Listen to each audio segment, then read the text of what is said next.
UP की evening news podcast में आपका स्वागत है। आइए जानते हैं दिन भर की 20 बड़ी खबरों को। मुख्तार अंसारी की मौत पर शोक जताने के लिए समाजवादी पार्टी के राष्ट्रीय अध्यक्ष व पूर्व मुख्यमंत्री अखिलेश यादव रविवार को गाजीपुर पहुंचे। वह शोक जताने के लिए फाटक स्थित सांसद अफजाल अंसारी के घर पहुंचे। इस दौरान सुरक्षा के कड़े इंतजाम किए गए। उन्होंने मुख्तार अंसारी के घर पहुंचकर शोक संवेदना और श्रद्धांजलि अर्पित की। अखिलेश यादव ने कहा कि कस्टोडियन डेट में उत्तर प्रदेश लगातार आगे बढ़ता जा रहा है। मुख्तार अंसारी ने जो आशंका जताई थी वह सच साबित हुई। मेरी मांग है कि जांच हो और जो सच्चाई है वह सामने आए। अखिलेश यादव ने आजमगढ़ में केशव प्रसाद मौर्य के बयान पर पलटवार किया। कहा कि केशव प्रसाद से बड़ा गुंडा कौन है। अखिलेश ने कहा कि फिर से भाजपा की सरकार आई तो अग्निवीर की तरह खाकी वालों की वर्दी 4 साल की हो जाएगी। वृंदावन के ठाकुर बांके बिहारी मंदिर में तीसरे दिन रविवार को भी भक्तों का सैलाब उमड़ पड़ा। सुबह से ही 500 मीटर से अधिक लंबी श्रद्धालुओं की कतार लगी रही। मंदिर के पाट बंद होने के बाद भी बांके बिहारी मंदिर के आसपास गलियों में प्रमुख मार्गों पर श्रद्धालुओं के सिर ही सिर नजर आए। भीषण गर्मी में भीड़ का दबाव और धक्का मुक्के के बीच सर्वाधिक परेशानी बुजुर्गों और महिलाओं श्रद्धालुओं को हुई। चूरन समझकर चाट गए जहरीला पदार्थ, 4 बच्चे बेहोश। बदायूं के कस्बा धुरेकी में रविवार को 4 बच्चों की तबीयत अचानक बिगड़ गई। चारों बेहोश हो गए। परिजन आनन फानन में उन्हें अस्पताल ले गए, जहां उपचार के बाद हालत में सुधार हुआ। बताया गया कि बच्चों ने चूरन समझकर जहरीला पदार्थ चाट लिया था। ट्रेन पर पथराव करने वालों की अब खैर नहीं। यूपी में ट्रेनों पर पथराव करने वालों की अब खैर नहीं है। पथराव करने वालों को पकड़ने के लिए अब आरपीएफ यात्रियों के बीच मौजूद रहेंगी। आरपीएफ कमांडेंट ने मंडल के सभी थानों के साथ पत्थरबाजों को पकड़ने के लिए स्पेशल टीमें बनाई हैं। दरअसल सप्ताह भर पहले लखनऊ की ओर से आ रही शताब्दी एक्सप्रेस पर अमेठी से चिलबिला के बीच पथराव हुआ था। यात्रियों ने इसकी सूचना अफसरों को दी थी। मौसम में फिर बदलाव के संकेत हैं। एक ताकतवर पश्चिमी विक्षोभ अफगानिस्तान के आसमान में सिर उठा रहा है। इसको अरब सागर से ज़बरदस्त ताकत मिल रही है। मौसम विभाग के अनुसार इसका असर 11 अप्रैल तक लखनऊ पहुंचेगा। इस दौरान लखनऊ समेत प्रदेश के अधिकांश जिलों में सामान्य से तेज़ बारिश होने की संभावना है। साथ ही कहीं कहीं पर बिजली गिर सकती है। पश्चिमी विक्षोभ का प्रभाव 10 तारीख की रात से दिखने लगेगा। पूरी तरह प्रभाव शुरू होने के बाद बारिश के साथ तेज़ आंधी भी आ सकती है।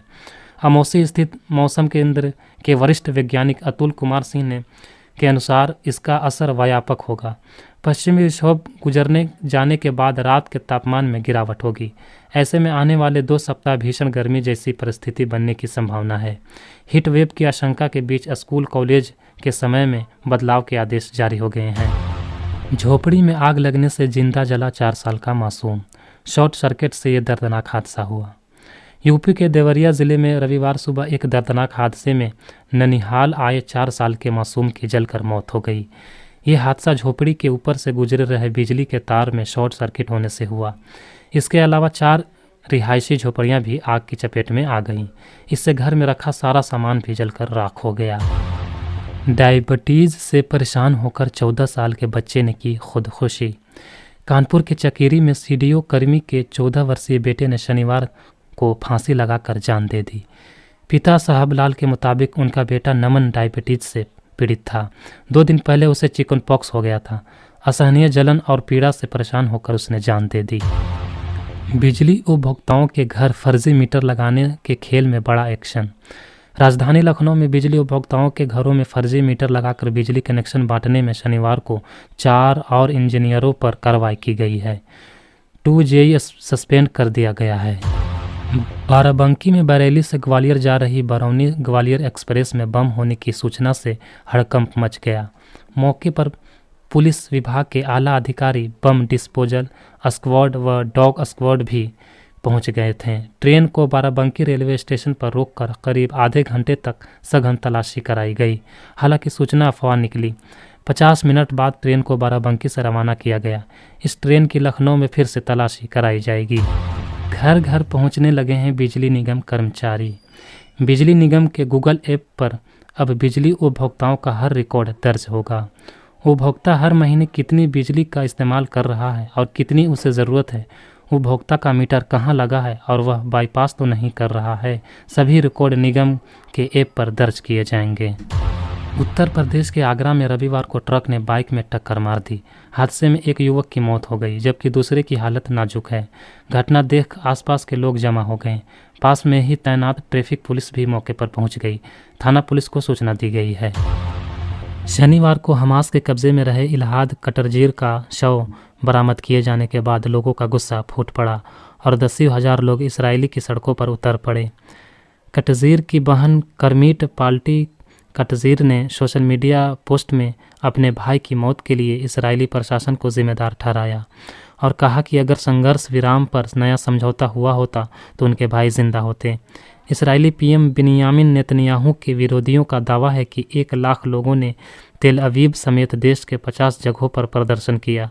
प्रदर्शनकारी नेतन्याहू के तुरंत इस्तीफे और चुनाव कराने जाने की मांग कर रहे थे।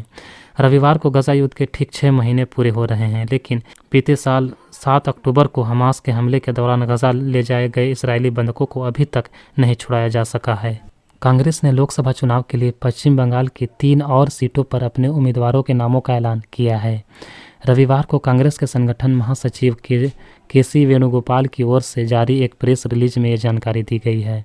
पार्टी ने बताया है कि पश्चिम बंगाल की बनगांव सुरक्षित सीट से प्रदीप विश्वास, उलबेरिया से अजहर मलिक और घटाल सीट से डॉक्टर पपिया चक्रवर्ती उम्मीदवार होंगे। कांग्रेस ने बगनगोला विधानसभा सीट के लिए होने वाले उपचुनाव के लिए अंजुम बेगम को अपना उम्मीदवार बनाया है। प्रधानमंत्री नरेंद्र मोदी ने पश्चिम बंगाल के जलपाईगुड़ी में आयोजित एक रैली में राज्य की मुख्यमंत्री ममता बनर्जी और कांग्रेस अध्यक्ष मल्लिकार्जुन खड़गे की आलोचना की है। पीएम मोदी ने कहा, आज जब बीजेपी की मजबूत सरकार ने अनुच्छेद 370 की दीवार को हटा दिया तो कांग्रेस को दर्द हो रहा है। उन्होंने कहा कि कांग्रेस अध्यक्ष ने कहा है कि मोदी देश के दूसरे राज्यों में कश्मीर की बातें क्यों करता है। दूसरे राज्यों का कश्मीर से क्या लेना देना। कांग्रेस के लिए कश्मीर कुछ नहीं, लेकिन 140 करोड़ देशवासियों के लिए कश्मीर माँ भारती के माथे का समान है। कश्मीर भारत का गौरव है। ममता बनर्जी की पार्टी पर निशाना साधते हुए उन्होंने कहा कि टीएमसी चाहती है कि उसके भ्रष्टाचारी नेताओं को आतंक फैलाने का खुला लाइसेंस मिले। उन्होंने कहा कि इसलिए जब केंद्र की जांच एजेंसियां यहां आती है तो टीएमसी उन पर हमले कराती है। पंजाब के तरन जिले में 31 मार्च की घटी इस घटना में एक महिला को कथित तौर पर पीटा गया और उन्हें बेलिबास करके घुमाया गया। इतना ही नहीं, ऐसी हालत में इस महिला का वीडियो बनाकर बाद में उसे वायरल कर दिया गया। पीड़िता का आरोप है कि उनके साथ यह व्यवहार इसलिए किया गया कि उनके बेटे ने करीब 1 महीने पहले पड़ोस की एक लड़की से भागकर शादी कर ली थी। आरोपों के मुताबिक इस मामले में शामिल लोगों ने खुद को ढकने की कोशिश कर रही महिला के न सिर्फ कपड़े छीन लिए बल्कि सड़कों पर दौड़ते हुए उनका वीडियो भी बनाया और बाद में उसे सोशल मीडिया पर डाल दिया। वायरल हुए वीडियो में महिला कैमरे से बचने के लिए लोगों की दुकानों में छिपने की कोशिश करती नजर आ रही थी। तो आज के लिए बस इतना ही। ये न्यूज़ आपको कैसा लगा हमें कमेंट बॉक्स में ज़रूर बताएं और कल फिर होगी मुलाकात। तब तक के लिए नमस्कार।